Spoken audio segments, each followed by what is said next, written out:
Today we celebrate St. John Francis Regis. Born into a family of some wealth, John Francis was so impressed by his Jesuit educators that he himself wished to enter the Society of Jesus. He did so at age 18. Despite his rigorous academic schedule, he spent many hours in chapel, often to the dismay of fellow seminarians who were concerned about his health. Following his ordination to the priesthood, John Francis undertook missionary work in various French towns. While the formal servants of the day tended toward the poetic, his discourses were plain, but they revealed the fervor within him and attracted people of all classes. Father Regis especially made himself available to the poor.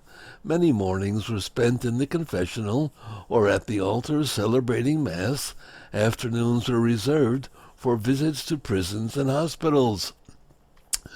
The Bishop of Viviers, observing the success of Father Regis in communicating with people, sought to draw on his many gifts, especially needed during the prolonged civil and religious strife then rampant throughout France. With many prelates absent and priests negligent, the people had been deprived of the sacraments for 20 years or more. Various forms of Protestantism were thriving in some cases, while a general indifference toward religion was evident in other instances. For 3 years, Father Regis traveled throughout the diocese, conducting missions in advance of a visit by the bishop.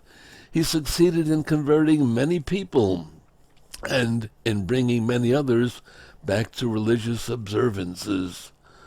Though Father Regis longed to work as a missionary among the Native Americans in Canada, he was to live out his days working for the Lord in the wildest and most desolate part of his native France.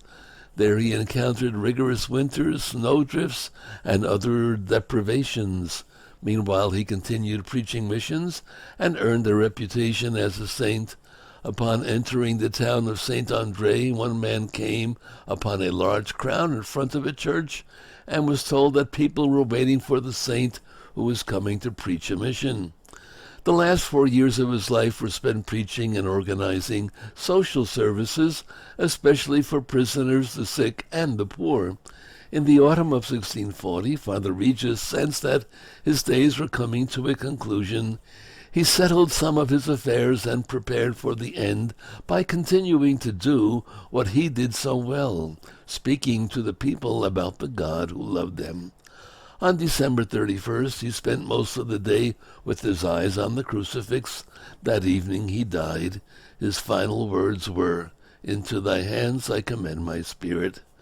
John Francis Regis was canonized in 1737.